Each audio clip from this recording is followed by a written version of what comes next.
things, and that way I can invest more, and then I will be rewarded sooner, and I won't have to work as long. So those are always, and that's where the budget comes in, right? Is we know like what our fixed expenses are. We know, here's the list of discretionary stuff. So I have a choice whether I want to get the big fancy car and have a big car payment, or I get something more reasonable and I have extra cash flow to put money away so that later in life I will have more wealth, and you can get that big fancy car then. Good. Let's move into debt and credit card department. And we are known as a credit card consumers. So how do you coach people to manage debt and credit cards?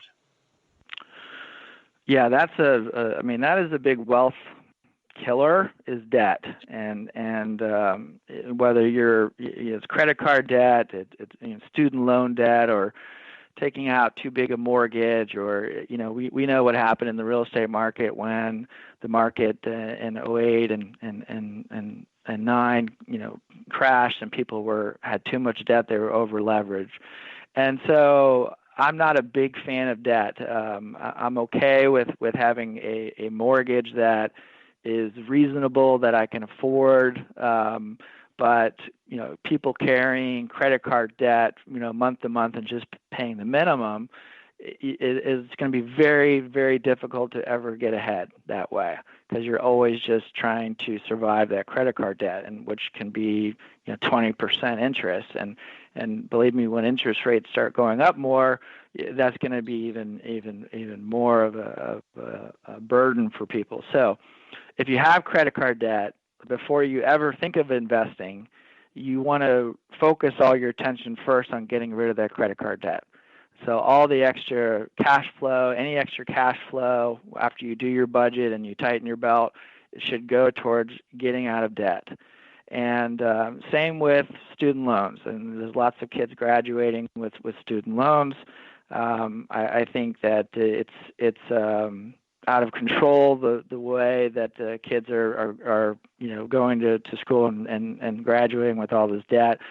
If you can avoid getting into having student loans and going to a state school, one that's not going to put you $50,000-$60,000 in debt, I think it's a good idea, and that'll be worth more than the education that you receive from a school. So debt payments, pay those off. If you buy a car, make sure again that you're not buying. Car dealers love to put everything in payments and have you not think about the total price that you're paying for this car. But I always buy used cars.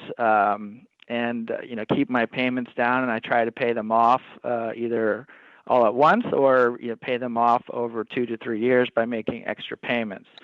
It's okay to have a mortgage, but again, you want, if you have extra cash that if you want to apply towards your mortgage, you'll save thousands and thousands of dollars. So debt management is equally as important as your focus on building assets. Because if your debt is out of control, again, you'll never get ahead, even though if you're trying to build assets. Yeah. Let's move into insurance, so life insurance, health insurance. What do you have to say, coach, your clients about insurance in general? I'm a dad. I've got 3 kids and my wife, and so I have my take on insurance is like I have insurance that is a temporary term insurance that if something should happen to me, that I know my family will be taken care of. But it's not permanent insurance. It's term insurance is so much cheaper, and it's there for a purpose, right? It's there to protect your family in the untimely event that something should happen to you. Most term policies don't end up paying out because statistically only a small portion of people actually pass away much sooner than the life expectancy tables. But imagine if you don't have that, something happens to you, and you have kids that are in college, or you have a mortgage on a home. You have to calculate what is your financial contribution that would be lost if you weren't around. And so for me personally, I prefer term insurance. I have it until I think on my policy until I'm 60, and I know my kids are out of college or out of school.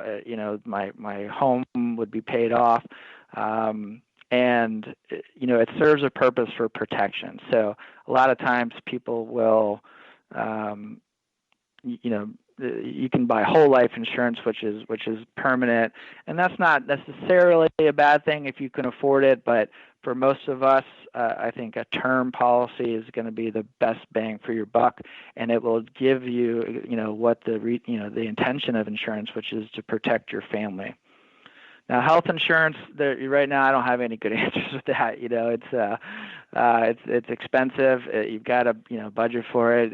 I think when you're wherever your employment is making sure that they are covering most of it, or if not all of it, and that should be a big thing to discuss if you are looking for a job.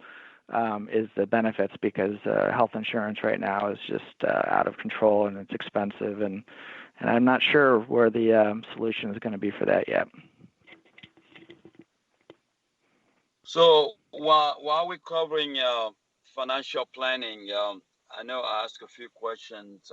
Is anything I left out? Any question I didn't ask you? I know it's a big subject. Yeah. No, I think with financial planning, it's just again, it's just like anything in life. You have to really get focused on it. Studies show that people who actually became self-made millionaires have a few traits involved. There's some great books out there like The Millionaire Next Door, and I would if your goal is to build wealth, you have to really spend your time and energy and your focus on how to do it well. Just like if I was trying to lose weight or lower my golf handicap. I mean, and my golf is not that good, but I do spend the time and energy to try to get better. And I'm reading and I'm taking lessons, and I'm spending time on the practice range. So when you're dealing with money, it's the exact same thing. If you want to get good at it, you have to really get clear on what it takes. And so, studies show that most millionaires, when they were building their assets, they lived below their means. They didn't have big fancy houses or cars because it wasn't as important. It's always a constant thing with I think with people is either making that choice to put money away because they know it's going to help their financial future, or get something that's maybe looks better for society. So if I could leave some parting wisdom, it would be it's making sure that you're living below your means, so that way you're actually freeing up money so that you're going to be have enough assets down the road that you don't have to work anymore, and that's the name of the game when it comes to wealth management. Great, Greg. Thank you so much for giving us so much information regarding financial.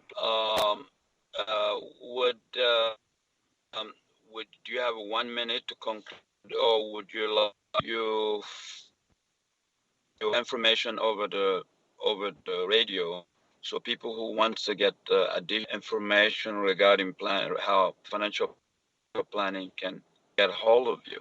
How we get hold of you?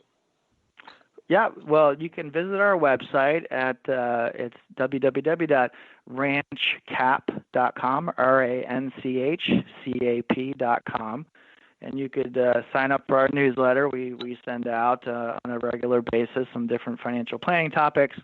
We have clients all over the country, so we can work remotely with anybody, and we always offer everybody an initial complimentary appointment where we just have a nice conversation about what someone is already doing and where they'd like to go, and if we can help, we are certainly happy to help. Great. This is Secure Radio, and this is our first part regarding finances. We're going to have more to come today. Our first part was with Gregg, who is financial certified financial, and planner. a few minute break. We're going to go into a second part where Gregg's going to talk about how to invest. After planning, we're moving into investment stage. Thanks, Gregg. So we're going to get back to you. All right. And sounds we're going good. to continue with the investment. Thank you. Thanks, Sekou.